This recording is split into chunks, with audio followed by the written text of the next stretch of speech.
자, 복음주의가 현대 개인주의에 물든 결과들 이제 거기에 들어갑니다.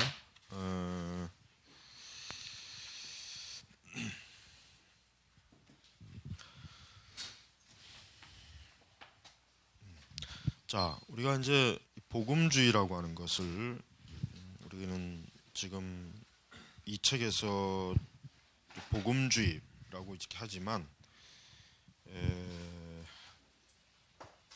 그럼 복음주의 테두리 안에 이제 개혁주의가 들어가느냐 안 들어가느냐를 좀 생각을 해봐야 돼요. 나는 복음주의 안에는 이제 개혁주의가 안 들어가지 않는다라고 하지만 그러나 대다수는 그 많은 이제 뭐 신학자들은 복음주의를 넓게 보기 때문에 그 안에 이제 개혁주의가 들어간다 이렇게 볼 수도 있을 겁니다. 자, 그래서 우리가 이제 복음주의 하지만 우리는 이 복음주의라고 하는 것을 우리는 좀 한 걸음 뒤로 이렇게 딱 물러서서 봐야 돼. 왜냐하면 우리는 이제 개혁주의이기 때문에 항상 중요한 것입니다. 자, 20세기 초부터 이제 자유주의는 기성을 부리고 그 다음에 이제 결국은 자유주의는 주류 기독교의 자리를 차지합니다. 자, 그 다음에 이제 이후에 보면 알겠지만 이제 복음주의는 초기에 그 뭔가 이 세상에서 기독교를 좀 조화를 이루는 그러한 좀 종교가 되지 않겠냐. 근본주의 같이 딱 테두리를 짓고 이 선을 넘어가면 죽는다. 막 이런 식으로 위협하면 안 되지 않느냐. 막 이렇게 이제 반발심에서 나온 게 복음주의인데, 자, 우선 이제 주류 기독교의 대표 주자인 우리 포스틱, 우리 지난번에 우리 에머슨 포스틱 그 장로교회에서 배울 때 나왔죠. 이 포스틱은 미국의 지도적인 자유주의 주창자죠. 그가 쓴 책 중에 기독교와 진보, 내가 보는 종교, 참 사람됨에 대해서 이러한 책들의 내용은 결국은 뭡니까? 이러한 책들의 내용은 인간이 어때요? 인간의 본성, 인간은 어떤 기독교에서 말하는 원죄, 뭐 전적 타락 이거를 부정하죠. 인간은 전적 타락한 존재도 아니고 심지어는 뭐 인간은 원죄의 역시 그러니까 원죄 같은 것 자체를 인정을 하지 않기 때문에 이 사람들이 생각하는 포스틱 같은 사람들이 생각하는 기독교는 그러니까 인간은 뭐 어때요? 굉장히 그러니까 굉장히 자신만만한 그러니까 그 인간을 교육을 시키고 그 인간에게 충분한 기회를 준다면 그 인간은 무한한 뭐예요? 어떤 무한하고 무궁한 어떤 그 잠재력을 가진 인간으로서 이 세상을 보다 좋게 만드는 일에 참 활동할 수 있을 것이다. 하여튼 그러니까 그 주류 기독교 자유주의자들은 인간에 대한 낙관론을 여전히 버리지 못해요. 인간에 대한 낙관론. 그러니까 인간에 대한 낙관론이라고 하는 것은 정통 기독교에 있어서는 전혀 근거가 없죠. 성경에서 여러분 성경 어디에서 인간에 대해서 낙관론을 펼치는 데는 없어요. 성경은 인간은 뭐예요? 정말 부패할 대로 부패하고 썩을 대로 썩은 존재다. 그 죄와 사망과 멸망에 처했기 때문에 예수 그리스도의 구원의 길이 아니면 인간은 소망이 없다. 다른 길이 없다. 교육도, 뭐 사상도, 철학도, 도덕과 윤리도 어때요? 그 인간을 그 부패하고 타락한 가장 더럽고 추한 그 상태에서 건져낼 수 없다. 이게 성경이 말하는 결론이에요. 그러나 에머슨 같은 사람은 뭐예요? 포스틱 같은 사람은 이런 사람은 아니다 이거. 성경에서 말하는 그러한 것들을 철저하게 부정하고 그들은 뭡니까? 자신감, 긍정적인 생각, 무한한 잠재력을 가지고 있다 이거예요. 그동안 기독교가 잘못 봤다. 그동안 기독교가 잘못 알았다 이거. 인간을 잘못 판단하고 잘못 평가했다 이거. 그러니까 우리는 더 이상 그런 기독교를 우리는 믿어서는 안 된다. 이제는 좀 더 기독교는 인간에 대해서 어때요? 좋은 면을 개발해주고 좋은 면을 어때요? 성취시키는 그런 원동력을 제공해야 된다. 이게 이 사람들이 주장하는 거예요. 노먼 빈센트 필도 역시 마찬가지고 로버트 슐러도 마찬가지입니다. 이런 사람들은 자 여기서 지금은 복음주의 세계 대부분에 퍼졌다라고 했어요. 지금 이 책에서. 그래요. 여전히 뭡니까? 대다수의 강단은 참 이 강단이 문제가 뭐냐면은 대다수의 그 강단의 설교자들은 인간의 죄에 대해서 아예 이제는 감각조차 없는 것 같아요. 지금은 뭐 인간이 뭐 죄를 지었다라는 그 부분에 있어서 죄에 대해서 그냥 주구장창 정말 설교하는 목회자는 거의 없는 것 같아요. 내가 볼 때. 그 왜 그렇습니까? 그들 자신이 보고 듣고 살고 있는 지금 세대가 뭐예요? 지금 여기서 말하는 이 자유주의적인 그 기독교에서 말하는 자유주의 기독교에서 주장하는 그러한 것들에 저들이 영향을 받고 있기 때문에 그런 것입니다. 그래서 우리는 이런 것들이 얼마나 교회를 어때요? 교회를 파괴하고 교회를 어때요? 바른 신앙과 바른 성경적 교리에서 떠나게 하는가를 우리는 알아야 돼요. 아주 이 부분에 있어서는 아무리 강조해도 이거는 지나친 게 아니에요. 지나친 게 아니에요. 이걸 잘 알아야 돼요. 그래서 이 책에서 지금 268페이지 윗줄에 뭐라고 하냐면은 사실 예전의 자유주의는 오늘날 복음주의자의 전형적인 모습보다 훨씬 신학적으로 진지한 노력을 기울였다 그랬어요. 이게 굉장히 이게 의미가 깊은 말이야. 자 보세요. 우리가 자유주의 하면 어쨌든 굉장히 어때요? 그건 비성경적이다. 그건 교리를 이탈했다. 그것은 정말 근본적 신앙을 부정한다. 이런 생각을 갖죠. 맞아요. 그건 맞아요. 그러나 여러분 자유주의자들이 굉장히 진지한 사람이라는 걸 알아야 돼요. 자유주의자들은 결국 장난하는 사람들이 아니에요. 그 사람들이 결코 아무 생각 없이 인생을 가볍게 여기거나 세상을 가볍게 여기는 사람들이 아니에요. 자유주의자들은 굉장히 진지해요. 자기들 나름대로 이 세계와 인간의 관계, 인간의 삶, 인간의 운명, 인간이 어떻게 자기 실존을 뭐 하여튼 굉장히 진지한 사람들이에요. 진지한 사람들. 그런데 그들보다 오늘날 복음주의자들은 못하다는 얘기예요. 못하다는 얘기예요. 오늘날 복음주의자들은 인간에 대해서 어때요? 가벼워요.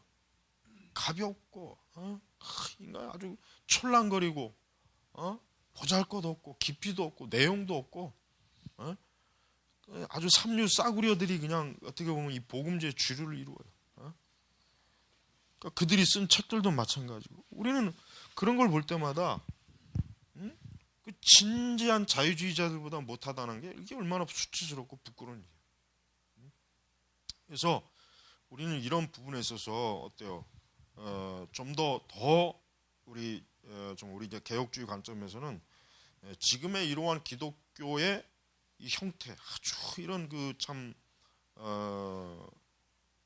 진지하지 못한 신학적으로 진지하지 못하고 더 깊지 못하고 더 뭔가 치열하게 하나님의 진리로 교회와 세상과 이 땅을 우리 자신이 인간 자신을 보는 이러한 것들을 더 깊이 우리가 추구해야지. 지금 이 복음주의 이 가벼움이라고 하는 것은 한도 끝도 없어요. 한도 끝도 없어요. 아주 큰 문제. 그러니까 지금의 기독교는 점점 이 복음주의라고 하는 교회들을 보면 점점 이상한 쪽으로 계속 가고 있어요. 계속 가고 있어요. 계속. 그러니까 불신자들이 볼 때 오늘날 기독교는 완전히 사이코 집단으로밖에 보일 수 없는 그런 형태를 지금 보이고 있고 정말 뭔가 진짜 이 종교라고 하는 것 자체를 아주 우습게 보이는 기독교 자체 우습게 보일 정도의 그런 모습을 갖고 있는 거예요. 나는 요즘 지금 이제 일본 복음주의권의 이렇게 예배 실황을 이렇게 딱 보면은 이제는 이질감이 느껴져요. 나는 확실히 이질감이 느껴져. 정말 저거는 나도 기독교인이고 나도 교회 목사고 나도 목회자지만 그 복음주의권의 그 교회 그 목사들의 설교 그들의 그 예배 이런 걸 보면은 이 거리감 낯설어요. 더 이상 내가 딱 볼 때 저런 기독교는 참 희한하다. 굉장히 천박하다. 미신적이다. 참 저 종교가 좀 조잡스럽다. 이 생각이 확 들어요. 거부감이 확 들어요. 그렇다고 해서 뭐 우리가 뭐 종교적인 우월감을 갖는다는 건 아니지만 얼마나 우리가 어때요? 정통 기독교에서 많이 벌어져 얼마나 이게 거리가 지금 이 복음주의 교회들이 지금 어때요? 떨어졌다는 거예요.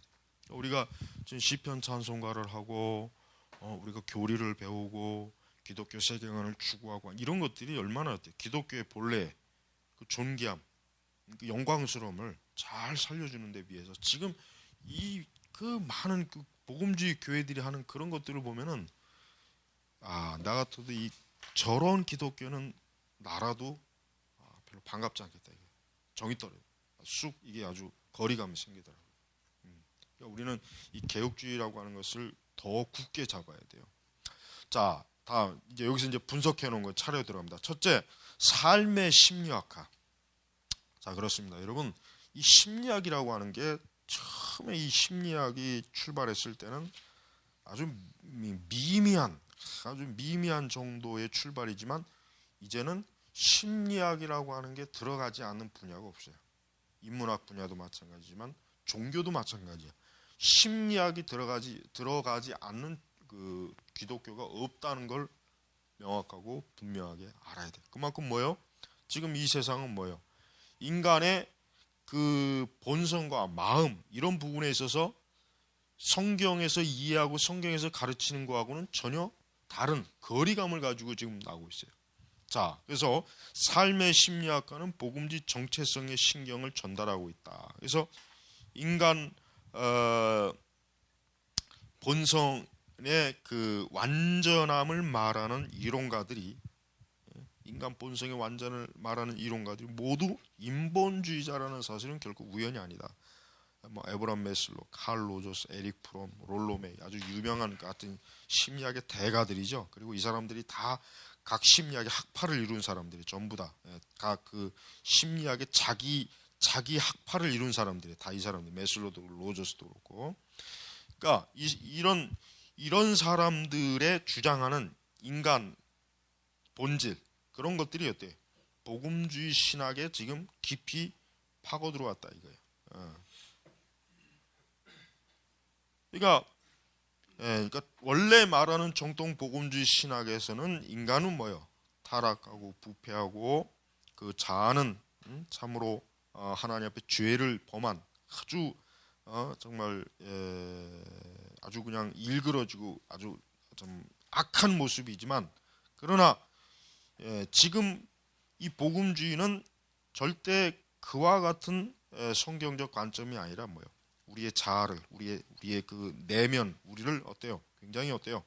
아주 존귀하고 아름답고 긍정주의적이고 성취주의적으로 어떤 약간의 문제가 있기 때문에 그것을 다루면 되는 그 정도로만 알고 있지 더 이상 기독교는 인간을 억압하는 종교라는 생각이 꽉 차 있어요. 여러분 목사들도 그렇습니다. 목회자들도 왜 강단에서 죄를 설교 안 하냐면 죄를 설교하면 마치 자기가 교인들을 억압하는 거로 여기는 거예요. 자기가 죄를 설교하고 심판을 설교하면 죄성을 얘기하고 그러면은 마치 사람들을 지금 이 주일날 기분 좋게 왔는데 이들을 막 억압해가지고 기분 나쁘게 해서 보내면 어때나 이런 생각을 목사들이 갖는 거예요. 그게 다 뭐예요? 바로 이런 삶의 심리학과에 물드는 거예요. 우리 기독교는 뭡니까? 기독교는 올바른 인간의 자아에 대한 근본적인 성찰을 바르게 하는 것이 우리 기독교. 자아라고 하는 건 뭐예요? 성경적으로 말하면 부인해야 되고 자아는 죽여야 되고 인간은 자기 자신의 그 모든 내면의 것들을 막 자유롭게 분출시키는 것이 아니라 그걸 어때요? 철저하게 철저하게 성경의 기준에 의해서 그것을 통제해야 된다는 거예요. 그러니까 기독교라고 하는 것은요 인간을 절대 제멋대로 놔두도록 하지 못하게 해요. 기독교는 인간이 어때요? 가만 놔두면 어때요? 사고치고 죄짓고 악을 행하고 어리석고 미련해지고 그러다 멸망하는 거예요. 이 성경에서 말하는 사람의 형상이. 그러니까 성경은 어떻습니까? 인간을 어때요? 다듬어야 된다 이거예요. 그 본성도 악하기 때문에 지 하고 싶은 대로 살도록 내버려면 안 되는 거예요. 지 멋대로 하게 내버려 두지 못하게 해야 돼요. 그래서 기독교는 어때요? 기독교는 인간을 철저하게 어땠습니까? 통제하고 절제시키고 바른 길로 바른 길로 올바로 길을 가도록 유도하고 때때로 강제적으로 그것을 해야 되는 거예요. 기독교는 이거예요. 왜? 그렇게 해야 인간이 어때요? 진정 우리 269페이지 보면은 이런 생각 갖고 있어요. 그 위에 보면은 자, 기독교적인 풍성, 기독교인의 성경의 핵심에 자리 잡고 있다. 사람이란 자기 속에 있는 무가참을 표출함으로써가 아니라 억제함으로 강해진다는 증거가 수없이 많다. 그런데 지금은 표출하는 것을 자유라고 하죠. 이런 종류의 억제를 프로이드가 생각하는 억압과 혼동하면 안 된다 이거죠.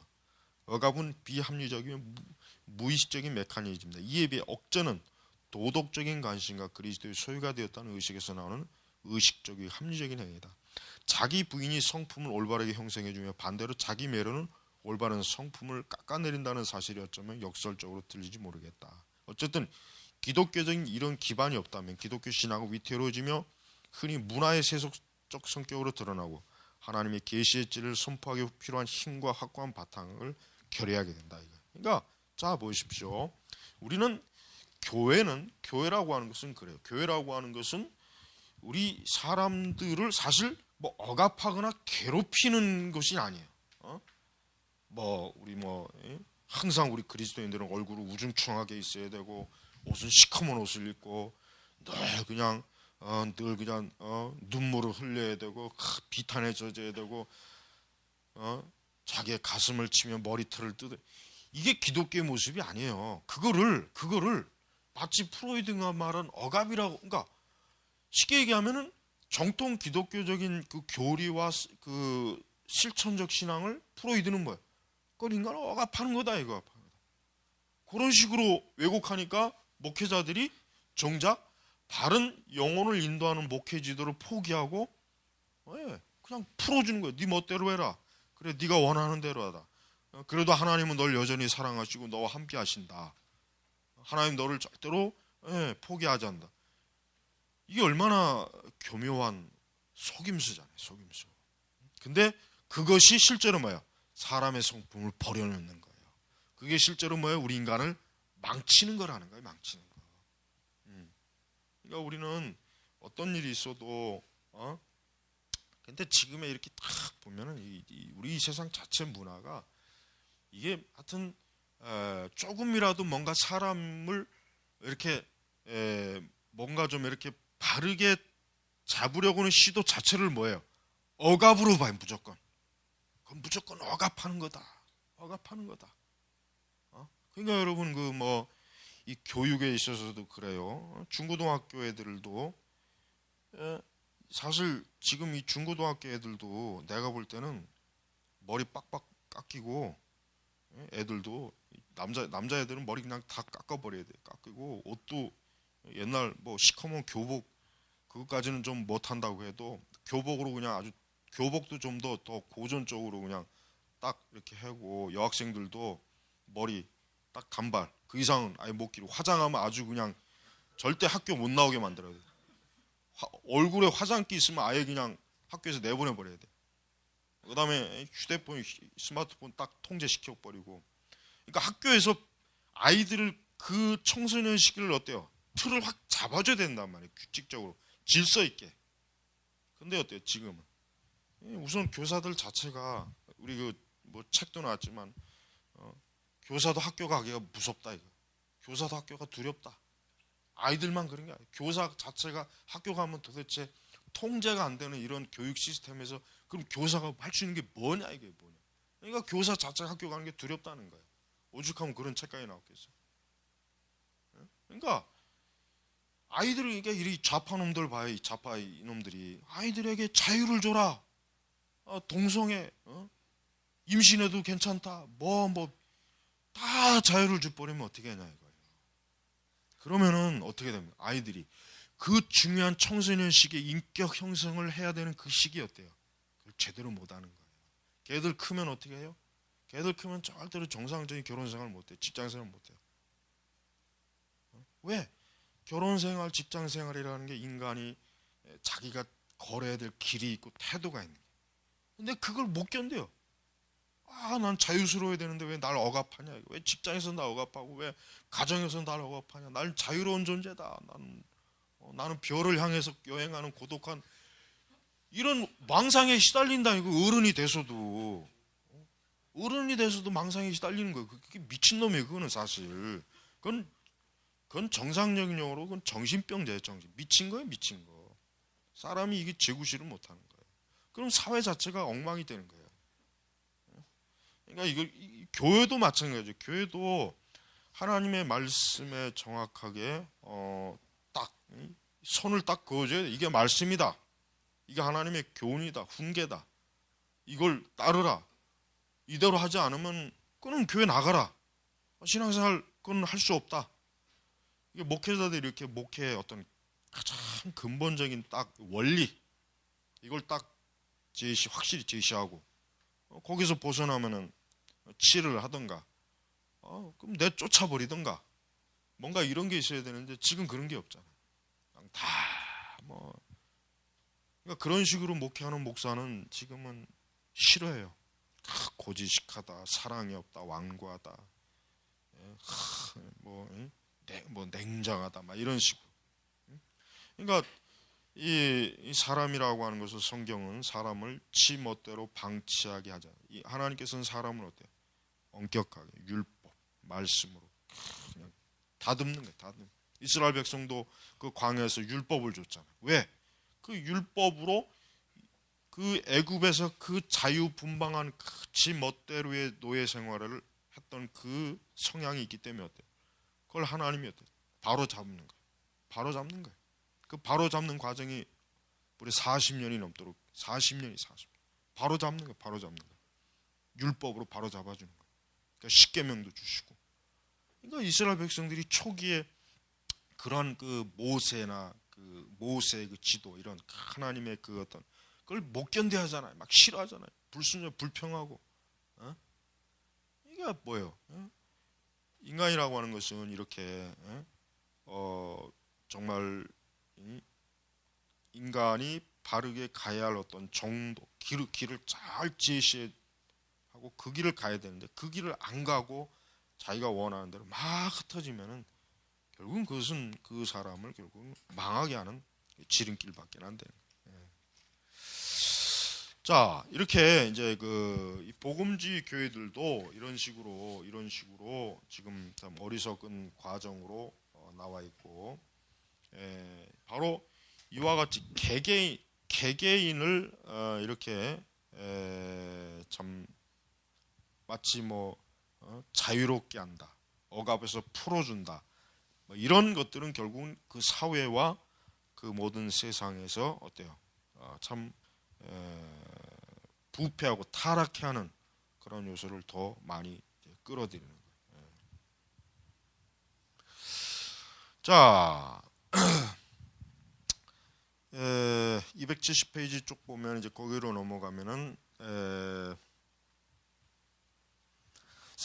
과거의 사람들은 올바른 도덕적 가치와 신념, 자기 정말 모든 사람이 공유하고 있는 일반적인 원리 그런 것들에 의해서 자기 개인의 활동도 하고 가정과 국가와 사회가 참 체계적으로 나아갔지만 지금 이 세상은 어때? 지금 세상은 그런 신념이나 어떤 근본적 원리보다는 상황에 따라 그냥 그때 흐름과 유행, 그때 감성적인 그런 거에 맞춰서 사람들이 항상 달라져.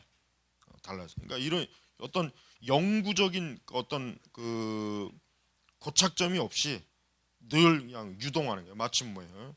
빙산이 떠도는 것처럼. 빙산이 이것저것 떠돌아다니는 것처럼. 그러니까 오늘 우리 시대는 어때요? 우리 시대는 인간 삶 자체가 어때요? 떠돌아다니는 삶이에요. 떠돌아다니. 어떤 한 곳에 고정된 게 없어요. 정신적으로도 그렇고 종교적으로도 그렇고 신념도 그렇고 개인의 자아도 그렇고 모든 면에서 어때요? 방황하는 세대, 더 방황하고 이거저거 기웃기웃거리고 어떤 마음의 안정을 찾지 못하고, 그러니까 그런 인간의 성향을 가지고는 결국은 진리를 알 수가 없어요. 진지하게 살 수가 없어요. 자, T.S. 엘리엇 그거 시 잠깐 있죠. T.S. 엘리엇은 이제 카톨릭 신자고 아주 서구 현대 시인 중에 굉장히 아주 참 뭐랄까 사상적으로 또 종교적으로 정신적으로 탁월한 현대 문화 문명 인간성에 대한 비판을 한 대표적인 시인이에요. 자, 그 사람이 쓴 시를 여기 잠깐 이 책에 나와 있잖아요. 우리는 텅 빈 인간들, 우리는 채워진 인간들, 슬프게도 집으로 가득 찬 머리를 서로 맞대고 있는. 이게 뭔 얘기예요? 머릿속에 지푸라기가 들었으니 그 머리를 가지고 뭘 생각하겠어요? 서로 속삭이는 우리의 메마른 소리는 조용한 의미 없네. 우리의 말라빠진 창고에서 마른 불에 스치는 바람같이 깨진 유리를 지니는 쥐들의 발자취처럼. 봐요. 아무 의미가 없는 사람들, 아무 생각이 없는 사람들, 이런 사람들이 지들끼리 속삭이고 떠들어봐야 뭐예요? 아무것도 없다. 이거. 말라빠진 창고라 이거. 그러니까 현대 인간을 어때요? 현대 인간의 정신과 사상과 빈곤에 대해서 어때요? 이 T.S. 엘리엇이 시로 이제 시적으로 이렇게 표현한 것입니다. 그러니까 자 270페이지 보면은 그래요. 우리의 도덕적인 나침판을 왜곡시켰다. 어떤 형태로든 금욕주의나 자기 비운은 새로운 비도덕이 되었다. 그리고 방종과 방탕이 새로운 복음이 되었다. 그것이 이 심리학이다. 자 보세요. 자기 부인, 금욕. 여러분 우리가 청교도들의 글을 보면 알겠지만 청교도들은 굉장히 인간에 대해서 어때요? 엄격하게 딱 말씀의 기준, 하나님의 교훈을 벗어나지 말아라. 하나님의 교훈을 지켜라. 계명을 따르라. 자기 절제, 자기 부인을 해라. 스스로가 정신 차리고 올바른 방향으로 가라. 청교도들의 가르침은 굉장히 엄격하고 도덕적이에요. 그런데 비해서 오늘날 복음주의자들은 어때요? 마음껏 풀어주고 마음껏 그냥 그러니까 지금 참 문제가 되는 게 이 교회가 제일 문제가 되는 게 뭐냐면은 지금 거의 99% 교회들이 지금 이 책에서 지적하는 이러한 현상을 다 가지고 있어요. 목회자도 그렇고 교인들도 그렇고 어때요? 어떤 뭔가 좀 이렇게 그러니까 뭔가 이렇게 좀 이렇게 딱 균형 잡힌 게 없이 그냥. 자, 계속해서 이 문화적 금지 사항은 지금 세탄은 우리 문화의 근제 오래전부터 잡고 있다. 소위 건강과 부의 복음을 보면 이 심리학적 문화적인 부패에 성령이 새롭게 가시하고 있다. 여기서 말하는 이 성령은 도대체 어떠한 성령이겠어요? 이건 악령이지 악령. 그러니까 우리는 저 오순절주의자들이 말하는 성령을 절대 성경에서 계시하신 삼위일체 그 위격 성령님은 아니에요. 그거는 악령이 악령.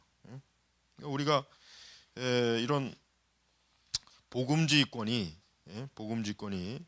이런 그 참 거짓된 이런 심리학적이고 문화적이고 이런 것들에 거기에다 건강과 부요 거기다 심지어 이제 성령까지 다 가세해가지고 그냥 막 그 아주 이상한 짬뽕이 된 그건 복음주의 신학이라고 하는 게 얼마나 위험스럽고 참 기독교의 정체성을 파괴하는 것인지를 우리는 잘 알아야 돼요. 자, 이제 272페이지 이제 둘째 삶의 심리학화는 생각하는 의욕과 능력을 침식시켰다. 이것도 아주 중요하죠. 자, 인간이 생각하는 의욕과 능력을 침식시켰다. 쉽게 얘기하면 뭐예요? 인간을 생각하려고 하는 의욕도 없고 능력도 없는 거예요. 자, 오늘날 지금 우리 지금 이런 현상을 대표적으로 증명할 수 있는 게 뭐예요? 사람들이 책을 안 보잖아요. 책을 안 보. 이게 가장 첫 번째예요. 사람들이 책을 많이 보면은 어때요? 생각이 깨어져요. 그러나 사람들이 책을 안 보고 어때요? 책을 안 보고 그런 거 안 보는 시간에 뭐 하겠어요? 뭐 하겠어? 뭐 술 먹고 텔레비전 보고 영화 보고 뭐 또 뭐 놀고 여행 다니고. 그러면 인간이 어떻게 됩니까? 여기만 생각하는 의욕과 능력이 침식되는 거예요. 쉽게 얘기하면은 머리가 아까 엘리엇이 표현한 대로 뭐예요? 머릿속에 지푸라기가 들어가는 거예요. 그 머릿속에 지푸라기가 들어가시면 겉은 사람이지만 속은 그 실제 그 사람은 뭐예요? 허수아비잖아요. 허수아비. 여러분 옛날 허수아비들이 뭐예요? 지푸라기에다가 사람 옷 입혀놓고 허수아비. 근데 그 허수아비는 말 그대로 진짜 새들이 와서 앉아도 가만히 있고 아무것도 못해. 아무것도. 사람이 이런 허수아비 된다는 거예요. 그러니까 지금 여러분 참 우리 성도들을 목양할 때 목회자들은 성도들에게 좋은 책을 많이 읽도록 자꾸 해야 돼요. 근데 대다수의 목회자들이 성도들이 책 읽는 걸 싫어해. 왜? 그러면 자기 괜히 뭐 똑똑하고 많이 알게 되면 뭔가 좀 자기 목회하는데 좀 참견한다 뭐 이렇게. 그러니까 목회자들이 자신이 없는 거예요. 성도들이 책을 많이 읽으면은 성도들 많이 하면 골치 아파 피곤해. 그냥 그대로 내버려둬. 이게 목회자들이 이게 가지고 있는 생각들이에요. 근데 그러면 안 돼요. 예? 목회자들이 열심히 읽어야 책 읽어야 돼요. 그럼 목회자는 성도들보다 몇 배나 더 열심히 공부해야 돼요. 그래야 교회가 그래야 신앙이 어때요? 그러니까 여러분 그리스도인들은 절대로 세상이 지금 이런 식으로 가도 그리스도인은 그렇게 가면 안 되거든. 그리스도인은 그렇게 가면 안 되는데 지금 복음주의권도 지금 그대로 가고 있다는 거예요. 감정을 자극하고 여기 잘 나와 있어요. 현재의 의문점을 해소할 수 있는 길은 두 가지밖에 없다. 하나는 감정을 자극하는 방법이, 하나는 외부의 권위 행사하는 방법이다. 꼼꼼히 이성을 사용해 따져보고 토론하면서 의문점을 해결할 전망은 크게 줄어들었다. 결국 진리에 대한 신념의 붕괴와 자아에 경청하는 습관이 합해져 과거의 학문세계에서 필요했던 것을 파괴했다. 그러니까 우리 개혁주의 교회는 성도들이 기독교 강요를 다 읽게 해야 돼. 머리가 다 빠지는 한이 있어도 자꾸 읽게 해야 돼. 그러니까 사람들이 책을 읽으면 일단 어려운 책 읽으면 머리가 아파요. 이걸 이해하려면 자꾸 머리를 써야 돼. 그러면서 생각하는 힘이 길러지는 거예요. 그러면서 신앙이 깊어지는 거예요. 그러나 이런 생각하지 못하면 어때요? 그러니까 왜 우리나라 교회 대중 기독교 일반 우리 이런 복음주의 대중교회가 왜 은사주의가 왜 판을 치냐? 그 이유가 있어요. 사람들이 머릿속에 지푸라기밖에 안 들어간 거예요. 나는 교회 안에서 사회적으로 뭐 대학 교수다 뭐다 해도 개뿔 다 필요 없어. 멍청해요. 아는 게 치뿔도 없어. 대학 교수는 뭐하고 변호사는 뭐할 거예요. 성경에서 아무것도 모르는 그 깡통들이 교회에서 뭐 할 거냔 말이에요. 교회에서. 그게 지금 복음주의 교회, 은사주의 교회들이 지금 처하네. 그럼 지푸라기가 든 멍청한 놈들이 앞에 수천 명, 수만 명 있으면 뭐 하냐고. 교회가 배도와 배교로 가도 아무렇지도 않잖아. 그러니까 우리나라 이 기독교는요 지금 이게 다 무너졌어요. 이건 절대 과장된 말이야. 이건 심한 말이야. 실제로 그렇거든. 교회 현상을 봐요. 안 그런 게 어디 있어? 우리가 진짜 이 개혁주의 신앙은 이런 면에서 깨워야 돼. 근데 유사 개혁주의들도 똑같이 가잖아요. 아주 똑같이. 우리가 왜 그 돈을 들여갖고 왜 그 원서를 왜 들으는 거예요? 지금 당장 우리가 그걸 다 활용하지는 못해도 앞으로 두고두고 개혁주의 사역을 하기 위해서는 또 우리 교회 앞으로 여러분들 앞으로 사역하는 데도 마찬가지고 그런 충분한 지적인 자료가 없으면 안 돼. 절대 안 된단 말이에요. 그러니까 목회자들은 교인이 없어도 열심히 공부해야 돼. 교인도 없고 설교 들을 사람도 없는데 책은 사서 뭐 하냐. 나는 교인이 한 사 없어도 빚을 내서라도 난 책은 한 달에 꼭 막 10권 막 20권 막 샀어. 교인이 한 사람도 없을 때도 교인은 없는데 책은 늘어나 자꾸. 이상한 거예요. 그건 진짜 남들이 볼 때는 진짜 정신 나가지.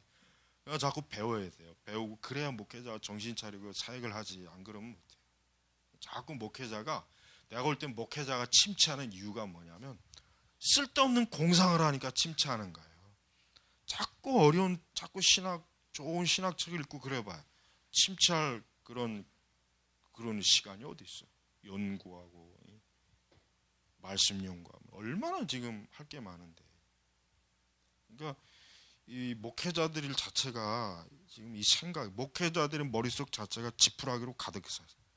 신학생들도 마찬가지예요. 신학생들 진짜 지금 신학생들을 내가 볼 땐 진짜 근심이 근심. 정말 큰 문제예요 지금.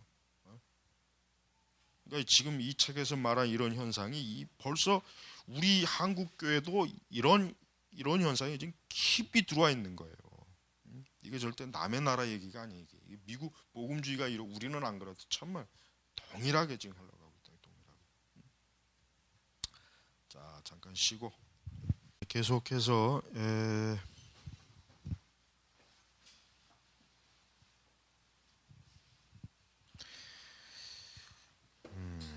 자, 복음주의 교회는 이제 계속해서 이제 복음주의 교회는 합리주의적이고 이성적인 그러한 어떤 좀 더 생각하고 인간이 근본적으로 자기 자신을 바르게 인식하고 또 외부에 대한 올바른 그 기준을 세우는 데 있어서 완전히 지금 실패하고 어떤 즉각적인 또 충동적이고 그다음에 감정적이고 흥분되는 것 이런 것들 이 모든 것들이 다 현대 문화의 산물에 불과한 이런 것들인데 이걸 마치 성령이 주도했다는 식으로 말할 때 분별력은 사라지는 것이다 이렇게 얘기합니다.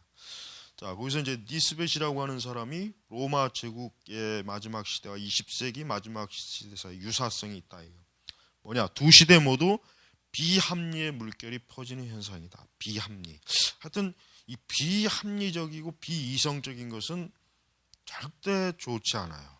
이거는 하여튼 어떤 영역이든지 비합리와 비이성적인 것은 뭡니까?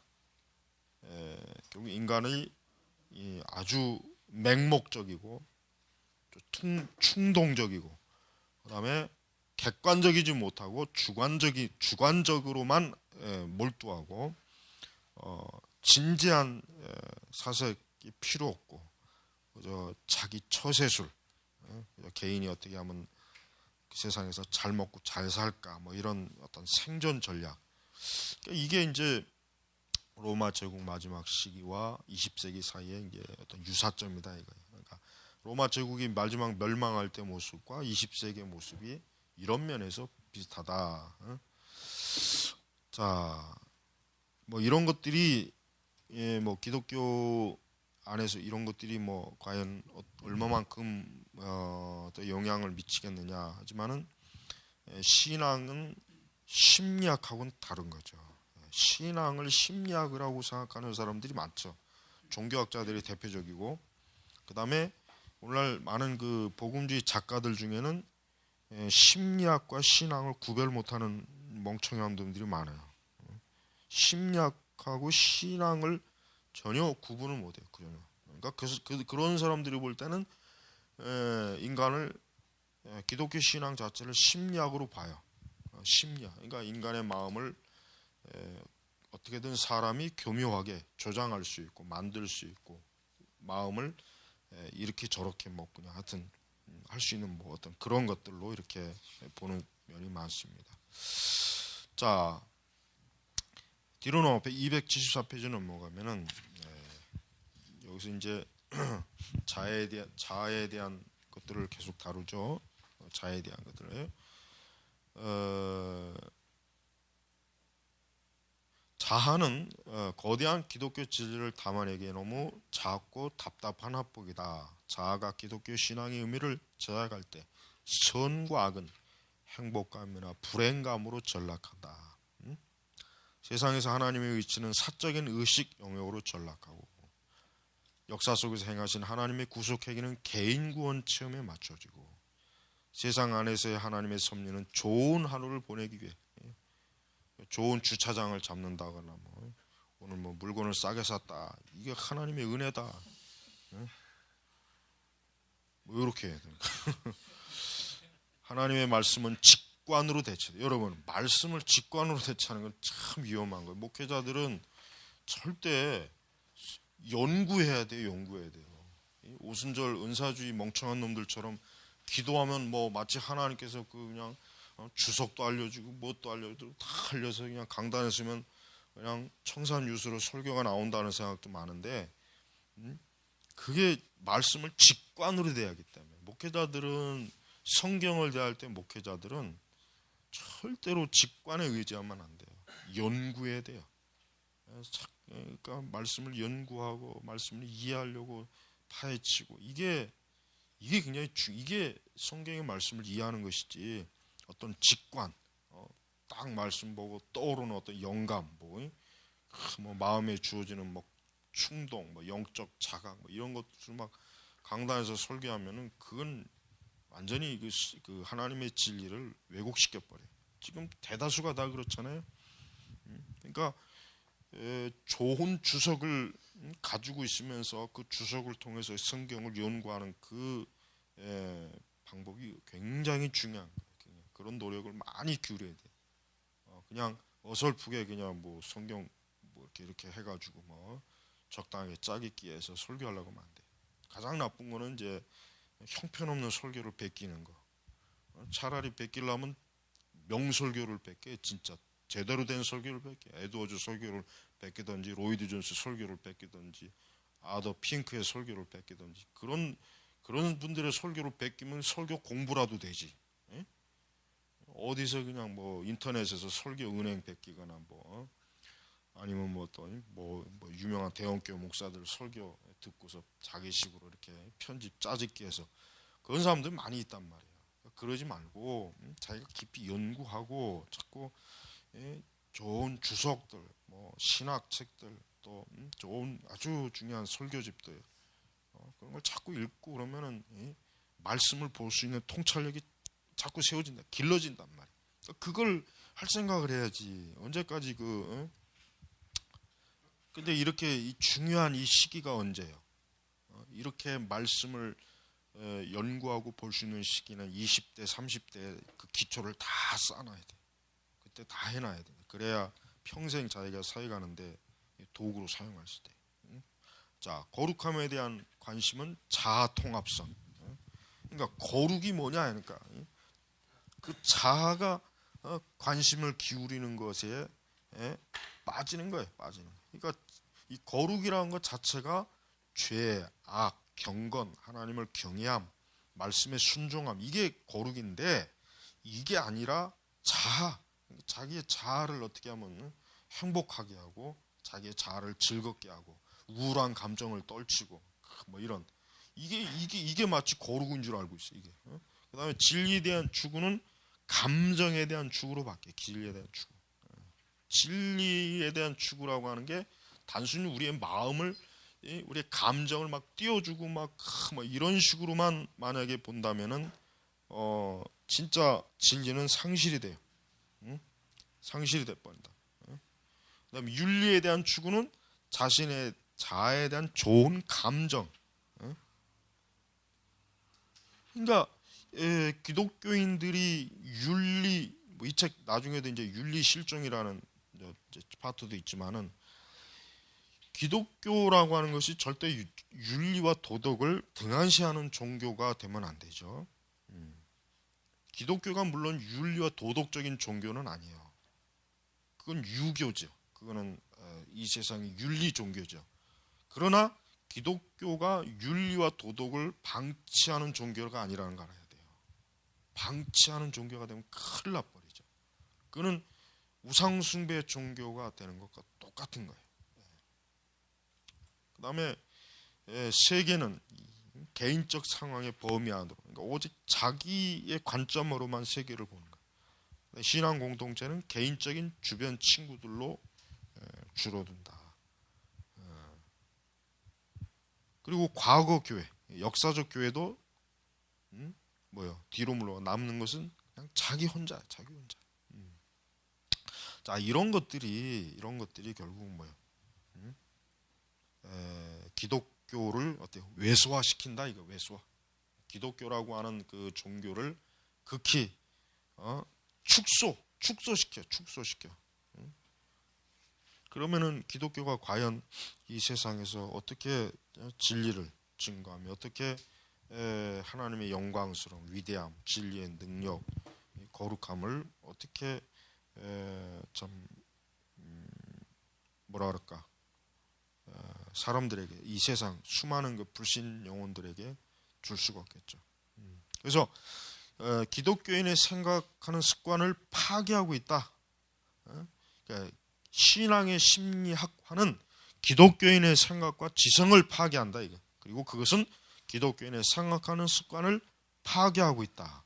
왜냐하면 그것이 기독교적으로 인생과 삶을 생각하는 능력을 파괴하기 때문이다.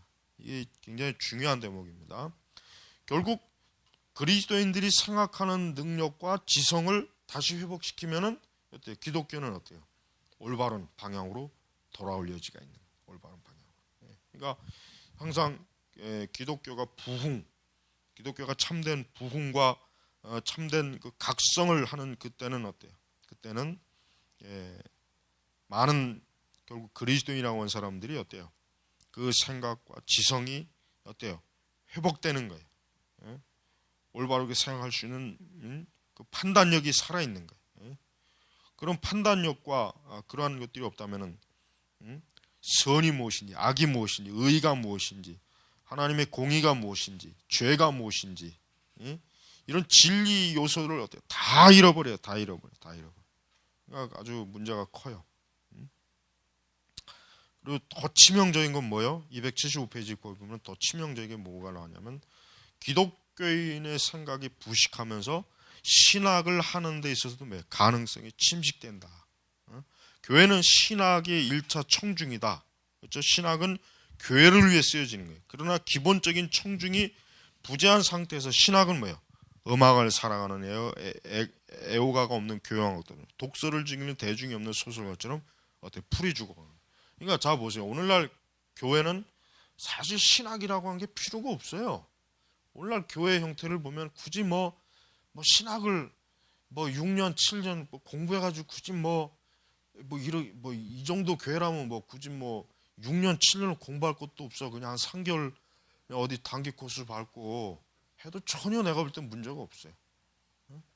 그러니까 그리스도인들이 평균적인 생각이 부식하고 지성이 약화되고 생각이 파괴되고 생각하는 습관이 사라지면 어떻게 해요? 신학도 어때요? 신학도 결국 무너지는 거예요. 사실 지금 오늘날 목사들의 설교라든가 하는 행태를 보면은 저런 거 하려고 6년 7년간 신학 공부할 필요 있나? 더군다나 외국 유학까지 뭐하러 갔다 오나 생각이 들어요. 그냥 2, 3개월 간단하게 교회 안에서 어떻게 행하는지 그것만 그냥 매뉴얼만 딱 이렇게 공부하면은 전혀 목회하는데 아무 지장이 없어. 아무 지장이 없어.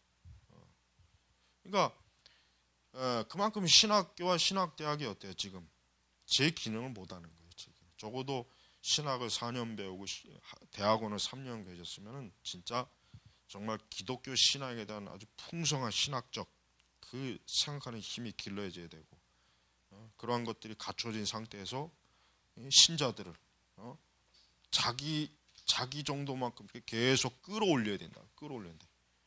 근데 가면 갈수록 더 약해지고 더 밑바닥으로 가고 있다고.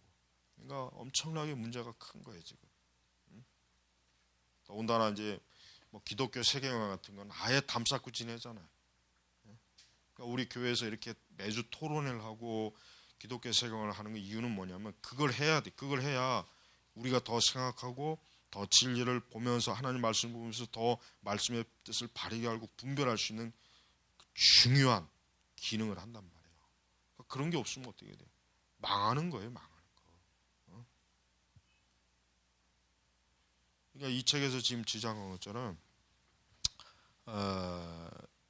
여기 참 재밌는 말이 나왔어요. 그 275 위쪽에 아마도 옛날의 이단이 오늘날 교회에서 얼마나 쉽게 수입을 올 수 있는지를 알면 부러 배가 아플 것이라고 말하는 사람이 있을 정도다. 맞아요. 과거 이단들이 오늘날 교회의 형편없는 걸 보면은 이러한 상황에서 더 이단들이 극성 부리면서 더 많은 돈을 벌 수 있는데 그러니까 그만큼 오늘날 교회라고 하는 게 이단이 들어와서 활동하기에 정말 좋은 그런 환경이라는 거예요. 환경.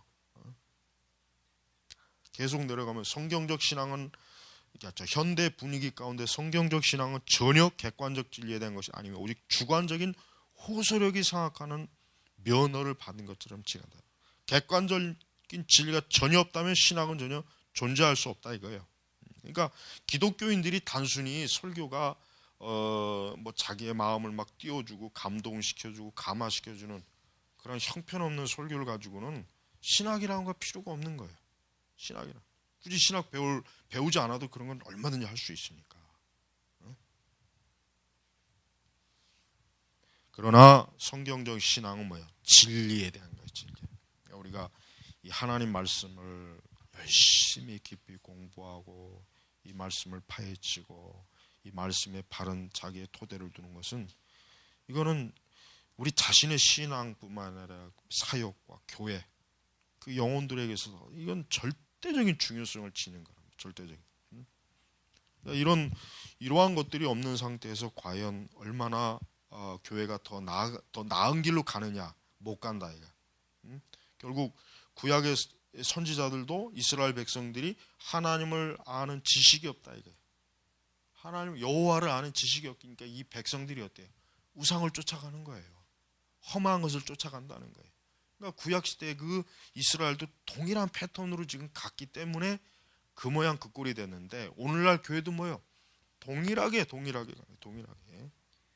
이게 가장 참 그러니까 이런 우리 지금 현재 이 교회가 이렇게 이제 WCC나 그런 이교주의, 이교화, 이방 종교 이런 미신 이런 것들을 참 전혀 인식하지 못하는 것은 교회가 얼마나 아주 심각한 문제가 생긴다는 걸 우리는 알았습니다.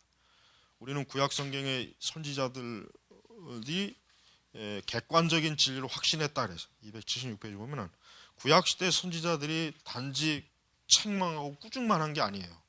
구약 시대 선지자들이 선지서를 가만히 읽어보면 뭘 알 수 있냐면 객관적인 하나님의 진리를 이스라엘 백성들에게 제시를 해. 그래서 이스라엘 백성들로 하여금 너희가 이렇게 하나님을 알아야 되고 이렇게 하나님을 섬겨야 되는데 그렇지 못했기 때문에 너희들은 멸망한다. 하나님의 진노를 받을 것이다. 그러니까 선지서들을 보면은 단순히 이 죽일 놈들아 너희들은 망할 것이다. 그렇게 욱박지른 게 아니에요. 이사야서 예레미야서 보여요. 철저하게 하나님을 아는 지식을 제시해. 객관적인 진리를 자꾸 저들에게 가르쳐요. 그러면서 그들이 하여금 돌아오라. 이와 같은 것을 너희가 알고 배워야 돼. 이것을 믿어야 된다. 돌아오라. 이게 하나님을 섬기는 것이다라고 선지자들이 굉장히 강조점이었대요. 크단 말이에요. 자, 세 번째는 삶의 심리학과는 신학이 감당하고 있는 무력화한다. 아주 중요한 거예요. 지금 이 첫 번째, 두 번째 여러분이 잘 요걸 알고 있어야 돼요. 세 번째는 삶의 심리학과는 신학이 감당하고 있는 일을 무력화시킨다. 이게 더 지금 깊이 있게 이제 들어가는 것입니다. 이건 다음 주 기도하겠습니다. 하나님 아버지 감사합니다. 우리가 오늘도 하나님의 은혜 가운데서 공부를 하면서 많은 것들을 깨우치고 또 우리가 좀 더 어떻게 하나님을 알고 힘써야 되는지 왜 그래야 되는지 이런 것들을 우리가 배우면서 우리 스스로 더욱더 경각심을 갖고 올바른 사역의 태도를 저희가 배웁니다. 아버지 하나님께서 또 우리 신학생들을 축복하셔서 복 주셔서 저들이 모든 것들을 바르게 배우고 또 사역의 현장에서 배운 것을 믿고 바르게 실행할 수 있는 그런 온전한 사역자들이 되도록 하나님께서 훈련시켜 주시고 또 연단시키시고 그 사역을 하나님의 손에서 세워주시기를 간절히 바랍니다. 저희 학교를 복 주시고 모든 사역이 앞으로 계속해서 참 흥왕하며 하나님의 영광, 진리 그 복음을 드러내는 저희 선민교회와 또 우리의 사역들이 되도록 하나님의 시간도 역사옵소서. 감사하며 예수님의 이름으로 기도 올렸습니다. 아멘.